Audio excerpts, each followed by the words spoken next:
We just had the worst NFP data of all time, the biggest deterioration in the US labour market in 1 month, since records began. Guys, 20.5 million people losing their jobs in April, according to the Bureau of Labour Statistics.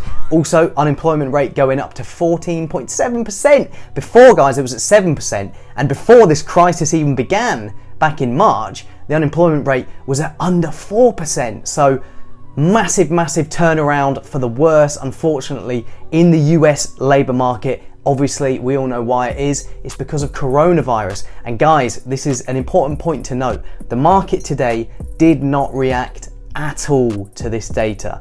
And that is because all of the expectations were there for really bad data. Ever since the end of February, really, when coronavirus went global and everybody was talking about going into lockdowns, that is when markets started to aggressively price in the fact that we were going to have this economic catastrophe. And that is why at the time, in late February and in early March, we had such a violent sell-off. Markets aren't really looking backwards anymore, okay? And thinking about the depth of this recession, in a way, for the market, is like looking backwards. Markets are looking forwards, like they always do. Markets always think about the future.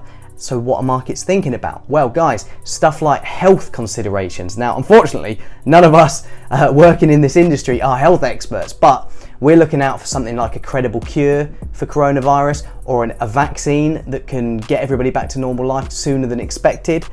We're looking to see how these lockdowns work. Are we going to get another big second wave of infections with all these countries reopening their economies? And then obviously all these health aspects are linked to the economic aspect, and the economic aspect is what we really care about. We care about what shape is the recovery going to be.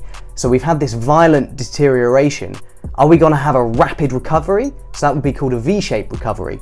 Are we going to have this violent deterioration and then we're going to languish in really bad economic condition for a while, but then we're going to get in 6 months, 8 months, a cure or a vaccine that then gives us a rapid recovery? That would be a U-shaped recovery. Or are we going to get the dreaded, this is what markets don't want, an L-shaped recovery, where we come right down and then we can just never, maybe not never, but it takes us like 5 years to fully recover all of what we lost in the last few weeks.